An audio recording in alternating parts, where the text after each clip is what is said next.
You are listening to the serialized audiobook podcast for Blood of the Stars, an epic fantasy novel written by Karyne Norton, read by Paeter Frandsen and Karyne Norton. If you can't wait to listen to the whole audiobook, or if you want a signed physical copy, go to karynnorton.com/shop to get the lowest cost by buying direct. You can also find the audiobook on Audible, Barnes & Noble, and other standard retailers. Please enjoy this first installment of Blood of the Stars by Karyne Norton.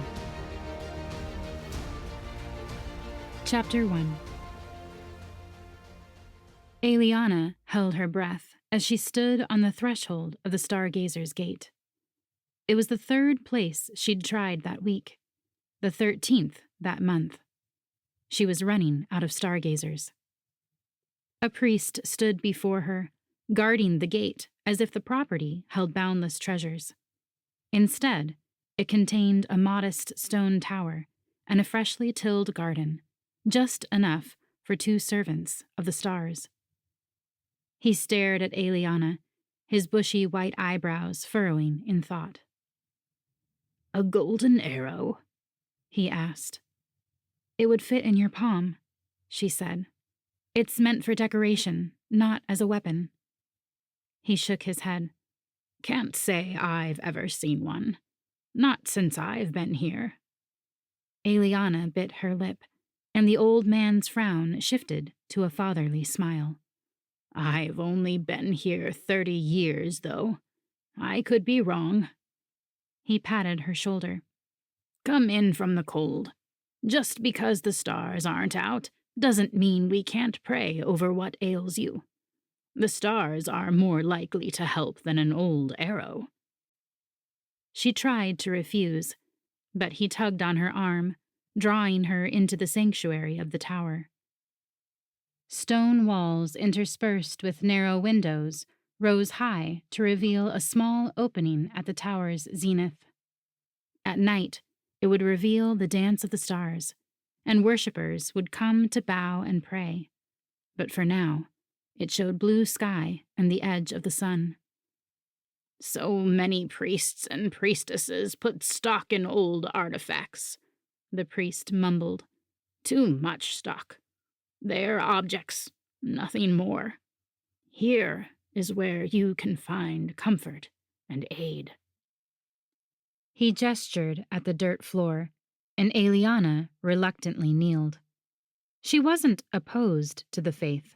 She'd spent a fair amount of her youth in stargazers because her guardians had no intention of raising her. Back then, she'd thought Arvid and Vera were lazy.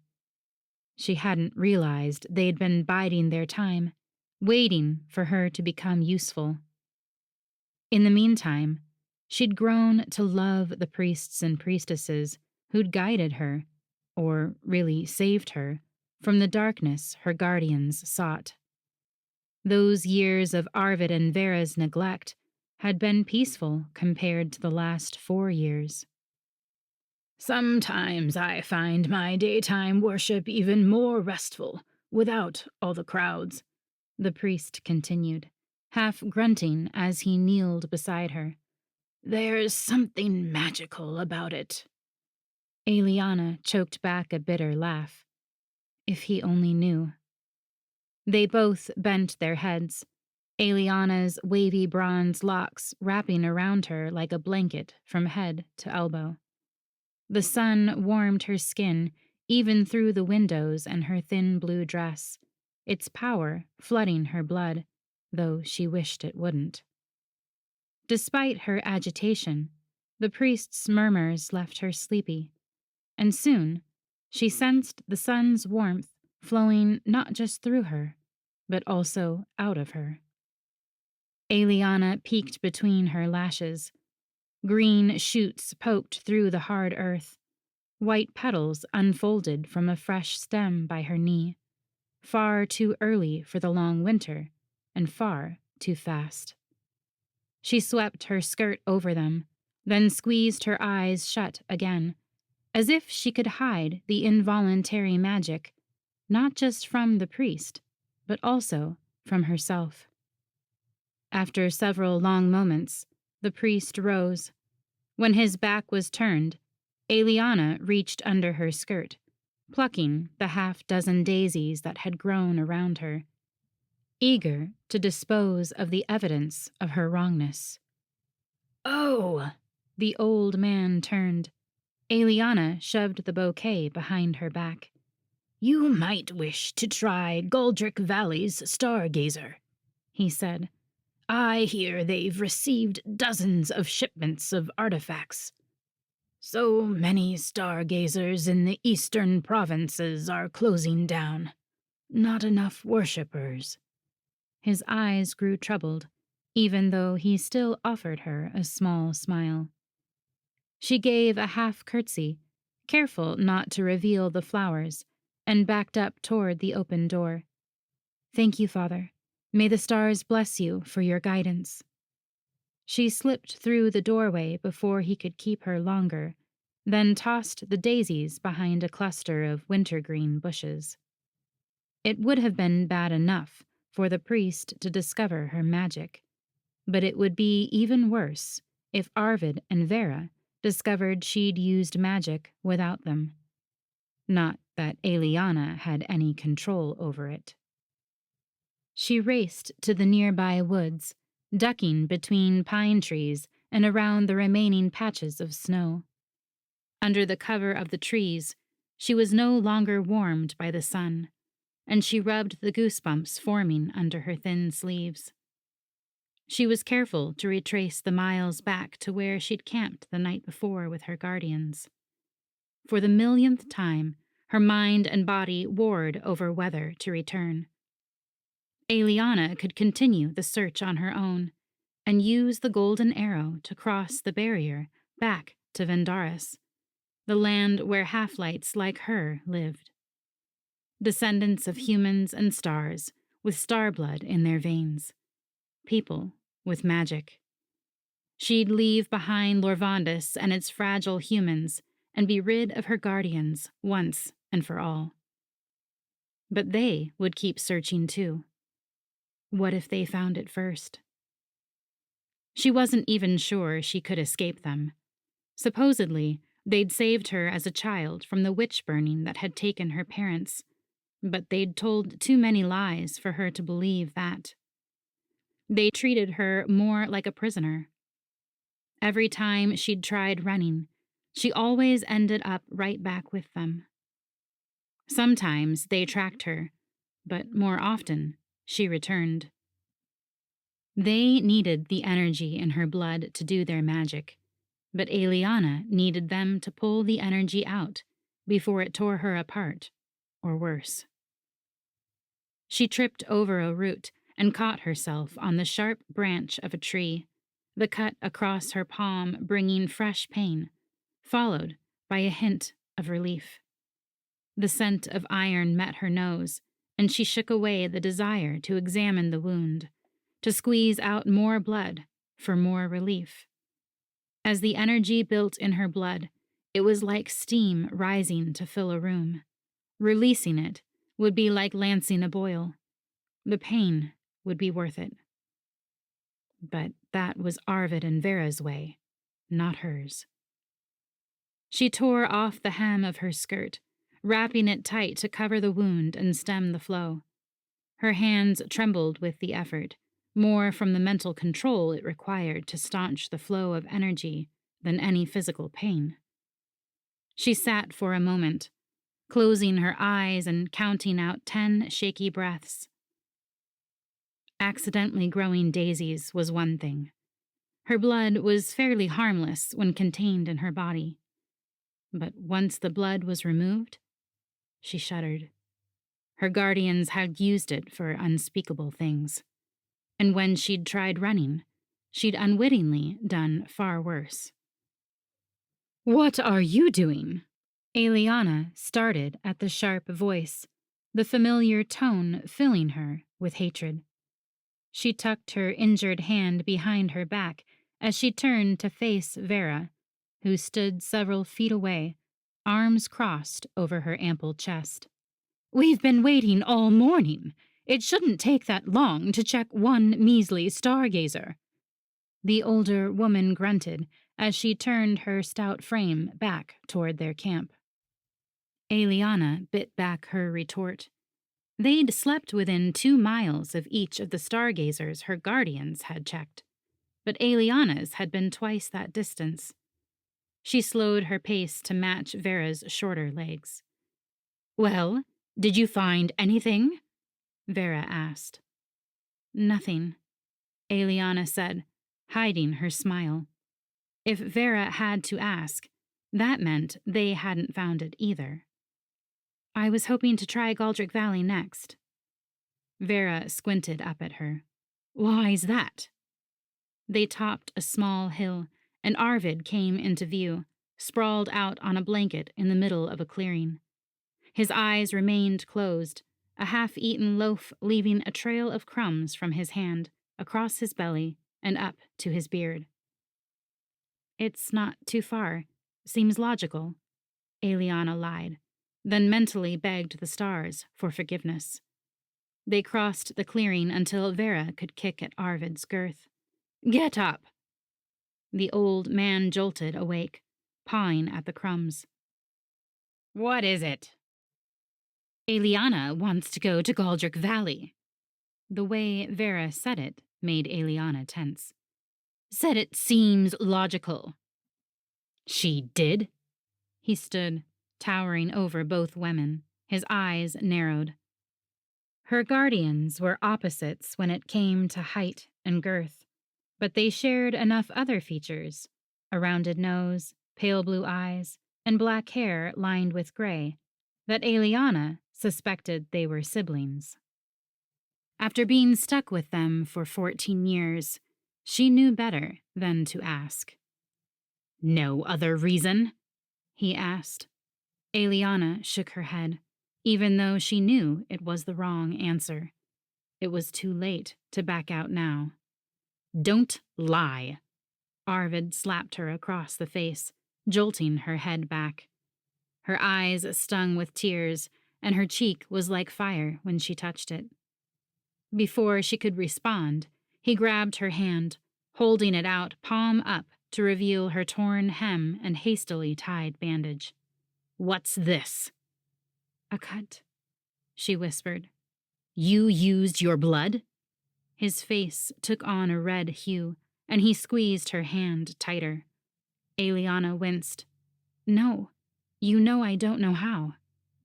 He yanked off the fabric, stretched at the edges of the wound until it reopened, then pressed his thumb over it, drawing energy from her blood and into himself. He stood straighter and rolled his neck, bouncing from one foot to the other like a young man ready to enter a street fight. That same sense of relief flooded through Eliana as the pressure inside her lessened, and she hated herself for it. Arvid dropped her hand and sucked in a long breath through his nose, closing his eyes. "We leave for Galdrick Valley now. Seems we found similar leads." Night fell as they approached the valley. Buildings fanned out as far as the eye could see. Light flickered to life like fireflies as home after home lit their torches. The path they traveled split, one way heading east and winding down into the valley toward the city. The other forked west, extending around the far side of the city's stargazer to eventually meet up with the main traveling road. They took the path to the west, heading toward the stargazer, which stood on the edge of the hill overlooking the city in the valley. The path that led through its gates was already occupied by worshippers trickling in. Eliana drank in the sight of the simple stone buildings. Several small chambers held what was likely the quarters of the current priests and priestesses and their few servants. Moss and ivy climbed up the walls, filling the dead nooks and crannies with life. The holy quarters surrounded the grandest building of all, the stargazer itself, its roof left open to provide worshippers a constant view of the heavens. It towered over the grounds, higher than 4 of the buildings stacked together. Windows the height of a man broke up the stone exterior all the way to its apex, and Eliana craned her neck to take in their stained glass. Candlelight from within lit up the displays depicting dancing stars, a mix of their lithe human forms and their distant sparkling existence in the sky. Small clusters of people crowded the garden, which met up with groves of trees extending far beyond the land directly surrounding the buildings. Somewhere past the trees, out of sight, the walls of the property stretched out to encompass and protect the stargazer. Clouds threatened rain in the distance, but for now, the stars were out. She leaned farther back to take in the stars' dance, their movement and brightness distinguishing them from the plain, static stars they darted between. They shot through the sky, spinning in patterns that held a rhythm desperate for a melody. "Move it," Arvid muttered, pulling her past the stargazer. "But I thought—" "Not yet," Vera said. They kept to the dirt path that wound west of the property. Eventually, they stopped to settle against the boundary wall between 2 large oak trees, the roots rising like a nest of snakes. They waited for what felt like hours, the task of walking so much in one day taking a toll on Eliana. Her eyelids drooped, and her head listed to the left. Hardly anyone came from this direction, but each time someone did, Arvid and Vera tensed, studying the stranger before leaning against the wall once more. As the clouds rolled in and blocked their view of the stars, they all donned cloaks. The wall did little to protect them from the rain, and Eliana wasn't about to huddle with her guardians for body warmth. Finally, a girl approached, maybe a year or 2 younger than Eliana's 17 years. Arvid and Vera stood, pulling Eliana to her feet with them. The girl hesitated, her eyes widening as she took in 3 strangers blocking her path. Without warning, Arvid snatched Eliana's hand and took a knife to her palm, reopening and extending her wound. The girl screamed, but Eliana only sucked in a breath, too shocked to notice the pain, then too overwhelmed by the mix of fear and euphoria that always came with a larger loss of blood.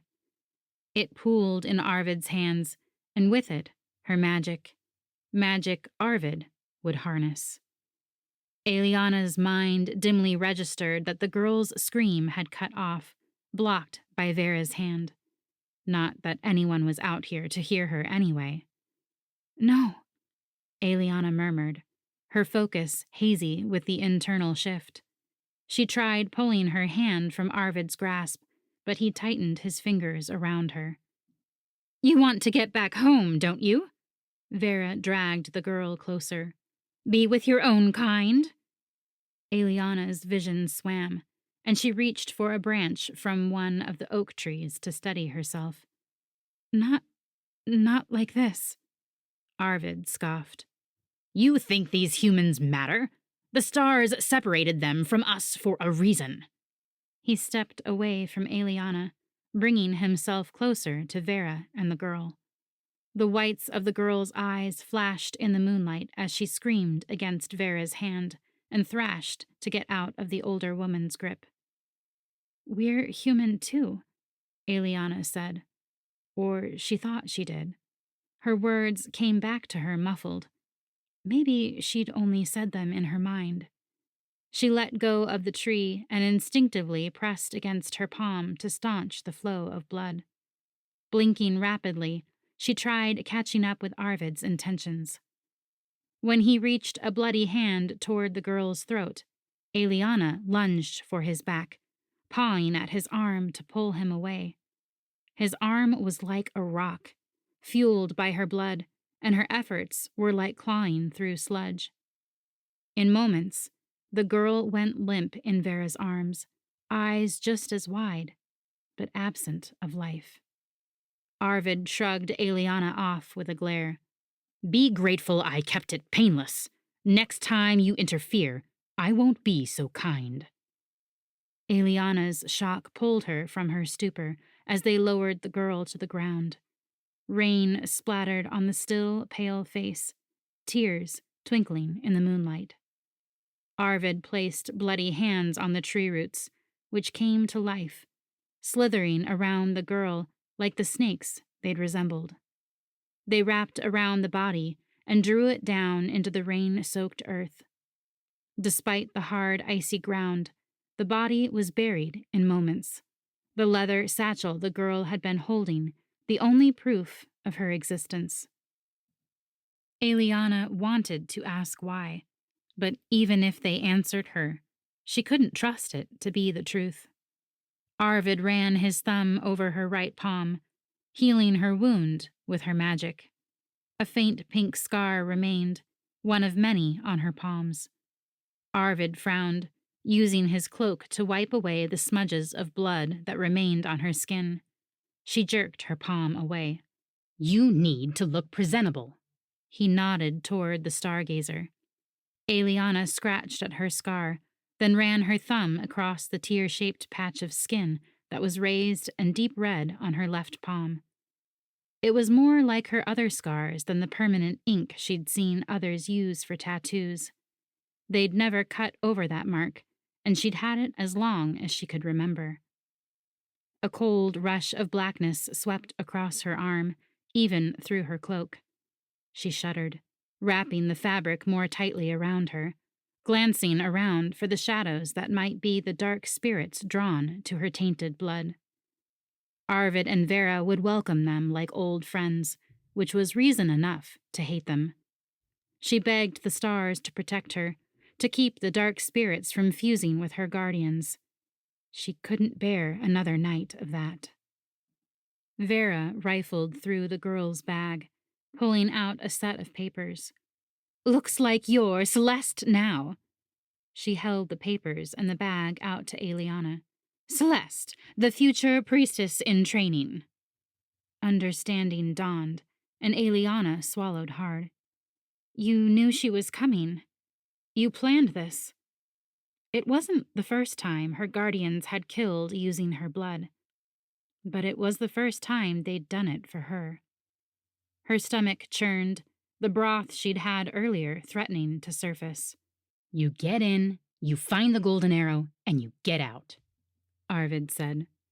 Eliana shook her head and crossed her arms. They would have let us in. They're letting everyone in. You didn't have to. Arvid grabbed her arm, making her wince. You think they would have let us rifle through their artifacts? No. This is the fastest way.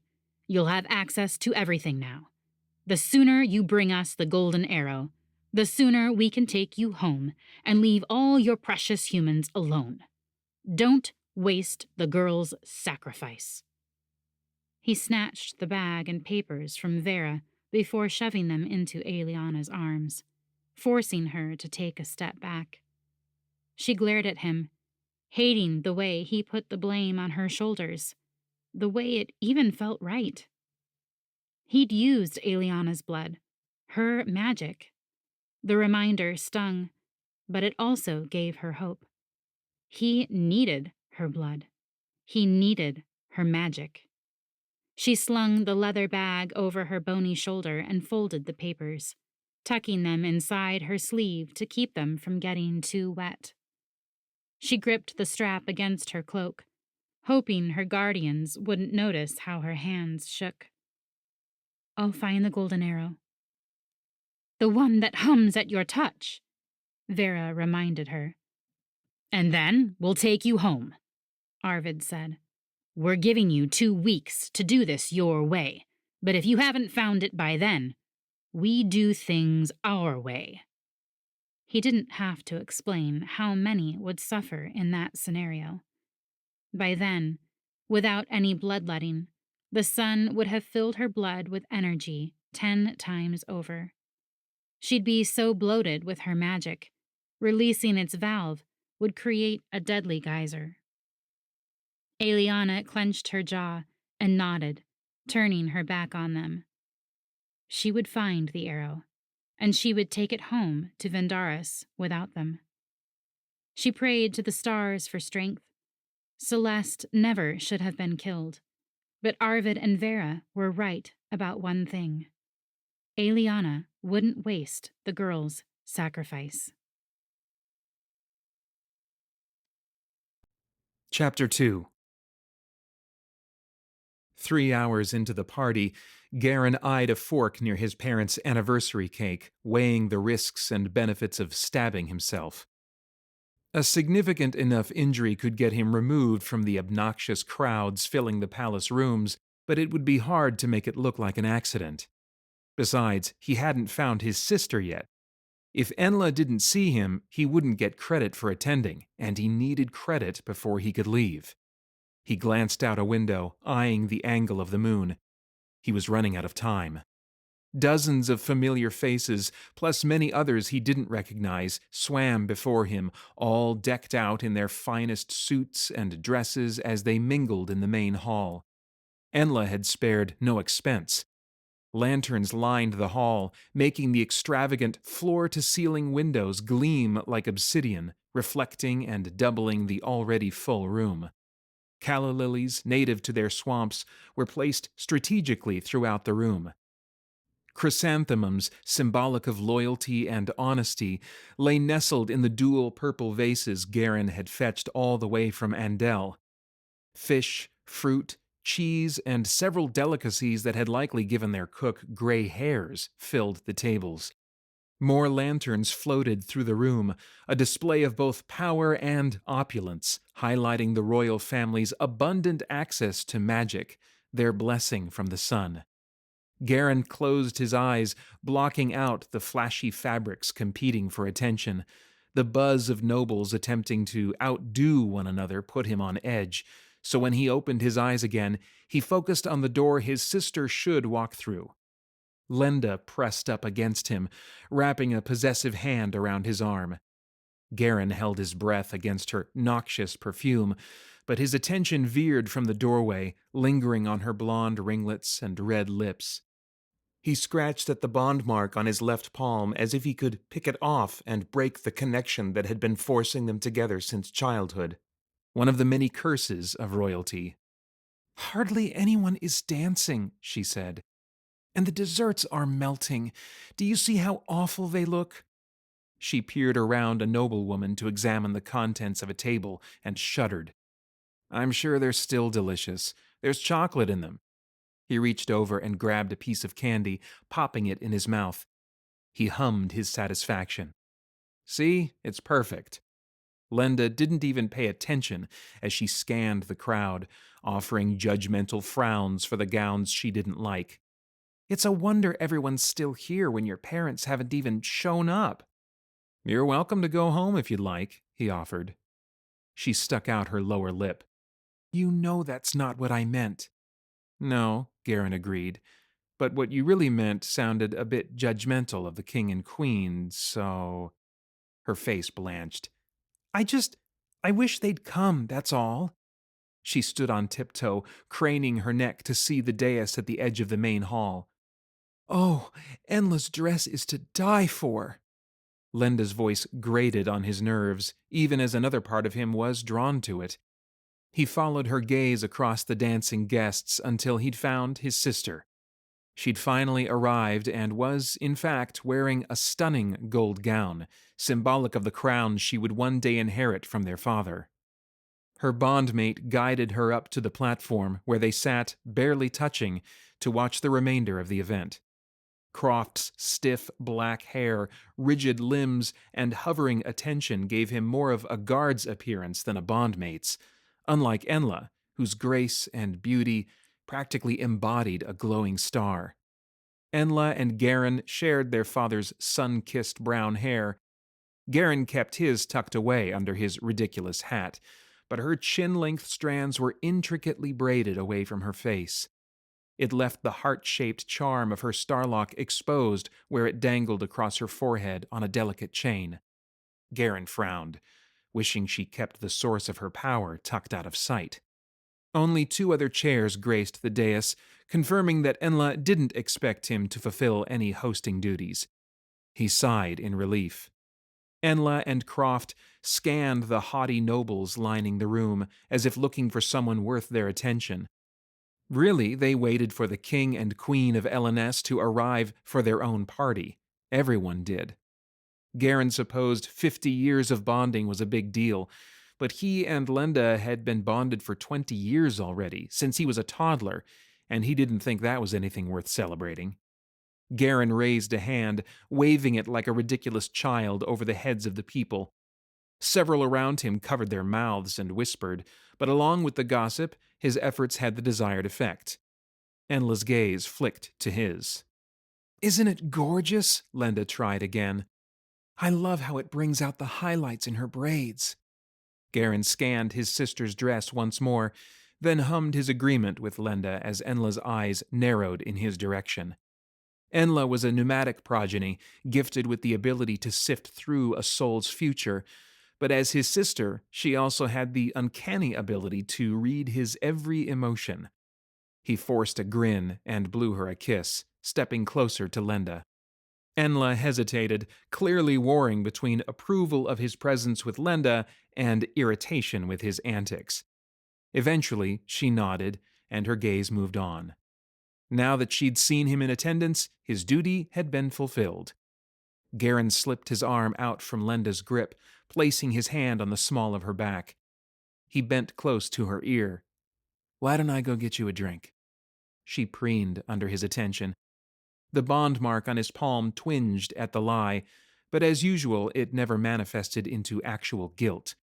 He hadn't chosen this bond any more than he'd chosen to be born into the royal family, and yet he'd been saddled with the titles of bondmate and prince. He slipped through the crowds of people all eager to get a glimpse of the king and queen, who had made fewer public appearances over the last several moons. No one cared about the wayward prince who spent more time at sea than in the palace, which made it that much easier for him to escape. Instead of making his way out the back to the gardens, where all the guards would see him, he snuck through a servant's door, stopping to wrap up half a dozen rolls and pastries in a napkin. He wound through the narrow corridors until he reached a wider public hall far from the festivities, where he climbed the stone stairs to his chambers. With everyone down in the main hall, it was eerily quiet, and Karyne was tempted to stop and breathe in the silence. But he was already late. He slipped through his rooms, tossing his pompous overcoat and hat on the bed and shaking his hair loose around his ears. He opened the door to his balcony just enough to slide through with his stash of food. The moon was blocked by clouds, so he slipped his legs over the railing and found the lattice by memory. When his boots hit the dirt, he raced past the statue of the first queen of LNS in the gardens, giving her his customary mocking bow. Then he slipped through a gap in a hedge, which he'd made several years before. The stables loomed before Karyne, but instead of skirting them, he ran to the barn door, where he knocked 3 times, paused, then knocked again. Furtive whispers came from the other side, making him grin. The door slipped open just enough for him to shove the napkin full of food through for the stable boys on the other side. One green eye showed through the slit. "Thank you, Master Karyne." "That's Captain LNS to you, Eric," he said. "Won't be long before I expect you on star speed as my cabin boy." "Yes, sir. I mean Captain LNS." The boy choked on a laugh as he slid the door shut once more. When Enla had found out he brought the stable boys extra food, she'd increased their wages. Then the boys said that meant they could send more money to their families, so he kept bringing the food. Next time he got caught, she'd probably make him start a donation program instead. It wasn't a bad idea for the future, when he was stuck in LNS all the time. Beyond the stables, Karyne was mostly free, but still, he had to be cautious. It wouldn't do for a couple's evening stroll to reveal the prince sneaking out for black market trade. He slipped across a creek and deeper into the woods, taking random turns so as not to form a trail. Slipping his dagger from his belt, he entered the wetlands, wrinkling his nose at the rotten swamp stench. With the mangrove's canopy and the dark night, it was nearly impossible to see. He cocked his head as he drew energy from his blood to tune in to his surroundings. Just because there weren't usually people around didn't mean there wouldn't be hippos or crocodiles.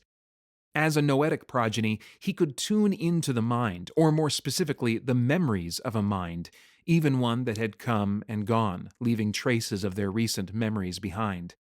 The heat of his silver, tear-shaped starlock warmed against the skin beneath his shirt, where it hung from a leather cord, reassuringly close to his heart. Like all progenies, he'd earned the small charm that housed a lock of a star's hair during his awakening, and now it heightened the power already flowing in his blood. Small pinpricks of memories stood out between mangroves, as if discordant tones settled into harmony in the spaces recently inhabited by creatures. One in particular was brighter and hotter than the rest, the memories not just remnants left behind, but memories from an active mind. As he'd hoped, there was one man out here, if that was what Riverin could still be called. Garin let out a low whistle. When Riverin returned his signal, Garin couldn't help grinning as he picked up his pace, heedless of the water soaking through his boots and pants. He didn't trust the traitor any more than the hippos he sensed grazing 100 yards to the west, but if Riverin was here, that meant he'd found what Garin needed. "I didn't think it'd really be you." Riverin's timbre brought a rush of memories flooding through Garin's mind. Garin paused, shin deep in water reeking of sulfur, and closed his eyes, involuntarily filtering through his memories of the other man. Swimming in the lake as boys, hunting baby Winnex together, giving and receiving bloody noses in their first childhood fight. The nostalgia was 10 times stronger than when his progeny mentors made him tune into someone else's memories, because these memories came mixed with pain. His nose even twinged where it was still bent from being broken. At one time, he and Riverin had been meant to become brothers. The bright spots in his childhood shifted to later memories, marred by the truth of Riverin's betrayal. Enla's tears, the burn on her palm, the desire for revenge. It had only been 2 years since they'd severed ties, and yet it felt like ages. "I figured you wouldn't show up for anyone else." Garin stepped out of the shadows so the little light from the moon could reveal his minimal weaponry. He lowered his dagger to a semi-dry stump, then raised his empty palms. Riverin eased out from behind a mangrove, weaving between the tangled roots like a dance. Even though his head was nearly shaved, Riverin's dark beard reached the middle of his chest. Gullet, his ever-present hawk, rested on the leather trim of his shoulder. The bird's beady eyes watched Garin with even more distrust than Riverin. "You're right, I wouldn't have." Riverin's last step off the roots brought them eye level, a strange sensation since Garin usually towered over everyone else. "Did you bring the book?" Garin asked. "I'd heard you'd taken to treasure hunting since I'd left. Did you grow into your family's greed?" Riverin's sneer was punctuated by hard lines and fresh scars on weathered skin. He'd traded his easy life among the nobility for a hard one, aging him far faster than Garin. Or maybe he looked like he'd been to the deep and back because he'd cheated on Enla, been stripped of his starlock, and fathered a child with his new bondmate. Garin bristled at the accusations coming from his former friend, but didn't bother correcting them. "Or maybe you're still looking for the girl." Riverin's face softened. "After all these years." Garin pursed his lips. "Do you have it or not?" Riverin's eyes narrowed, but he didn't answer right away. Riverin was the only person Garin had told about Daisy. He hadn't even told Enla, mostly so she wouldn't search for the girl in his future. He wouldn't be able to accept it if she wasn't present in any possible paths. When Garin was 8 years old, his mother had sent him to a sungazer on the eastern shore for his dedication year. The priestess watching over him had been well loved by the people, but more importantly, kind. While living in her home, Garin had sworn to protect Eliana, the priestess's barely weaned daughter, whose love of daisies had sealed her nickname. Daisy had been Garin's constant companion that year, until she'd been taken by a bright light. Riverin pulled a small volume out from his leather satchel. Gullet's brown and white wings flapped as he leaned over to peck at it, but Riverin kept the book out of the bird's reach. Karyne forced his hands to remain relaxed at his sides, even though he itched to grab it out of Riverin's grasp. Riverin frowned at the book. "You think she was taken across the barrier, don't you? To one of the other lands? That's why you're looking for information about the Great Divide." Karyne stiffened, not wanting to rehash his plans with an enemy, even if he was the only one who might understand. "The bright light you saw when she disappeared," Riverin said. "You think it was from a star bridge?" Karyne's silence was as equally condemning as his answer, but he stubbornly kept his mouth shut. What did it matter if Riverin knew his plans? "The sun split our land for a reason," Riverin continued. "Even if the star bridges are real, even if people and places exist across the barriers, it's not likely a child could survive what you witnessed. You might not like the answers you get on the other side of the barrier." Karyne tried not to care what Riverin thought, but part of him felt hope that his old friend took his quest seriously. Most people didn't even believe the star bridges existed. They were the only objects that could supposedly cross the barriers. Legends of their existence had been passed down orally, growing until no one knew if they'd ever been real in the first place.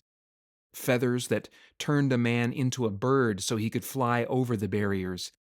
Scales that turned a man into a fish to swim under the barriers. Entire contraptions that housed a person and took them to another land. Tiny objects the size of a button that served as a conduit to a matching object in the other lands with instantaneous transport. But every known story of star bridges included mention of a bright light. It was the only way Karyne could explain what he'd seen so many years ago. So far, every lead had had a dead end, but he'd hoped this book could change things. Riverin rubbed the back of his head, eyes hard. "Fine, keep your silence. The book won't tell you anything you don't already know anyway." Karyne raised his brows. "Then you won't mind lowering your exorbitant price?" "On the contrary, I've raised it. On top of the regular risks I took to procure the book, you picked a location rife with death traps." "If a croc found you, it would be more merciful than how I've envisioned your death." Karyne's words finally broke through Riverin's confident demeanor, but he wasn't sure if the other man's pained expression was from guilt or fear. Gullet squawked in the awkward silence, and they both flinched. After haggling over the price, Riverin finally passed the book off to Karyne, who counted out and tossed a bag of coin at his former friend. The clink of silver felt like the close of their conversation, so Karyne turned on his heel. "How is Enla?" The soft question made Karyne pause, heat billowing through his body. A cloud of hatred rose around him like steam releasing from Mount Viscano when it threatened to erupt. He didn't bother turning around to respond. "If I ever hear her name leave your lips again, it will be the last word you speak."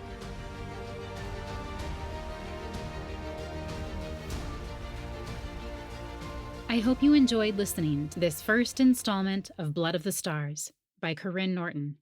To get reminders for new episodes and to stay up to date with my books, be sure to sign up for my newsletter at KarynNorton.com. You'll also get the prequel short story to Blood of the Stars in ebook and audio for free. Thanks so much for listening.